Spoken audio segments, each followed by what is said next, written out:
Fortune বরিশালের জয়ের জন্য শেষ 5 ওভারে প্রয়োজন ছিল 58 রান এবং 16তম ওভারে 2-4 ও 1 ছক্কায় 19 রান তুলে সেই সমীকরণ অনেকটা সহজ করেন মাহমুদুল্লাহ রিয়াদ। এর পরের ওভারে 3 ছক্কা ও 1-4-এ 25 রান নেন ফাহিম আশরাফ।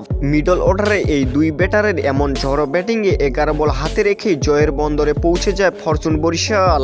বিপিএলের আসরের উদ্বোধনী ম্যাচে টসে হেরে আগে ব্যাট করতে নেমে নির্ধারিত 20 ওভারে 3 উইকেট হারিয়ে 197 রান সংগ্রহ করে দুর্বার রাজশাহী।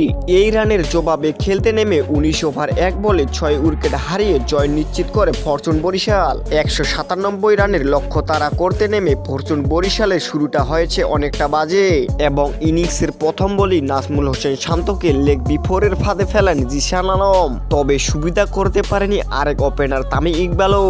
মাত্র 5 বলে 7 রান আসে তামিম ইকবালের ব্যাট থেকে। এরপরে উইকেটে আসেন কাইল মেয়ার্স।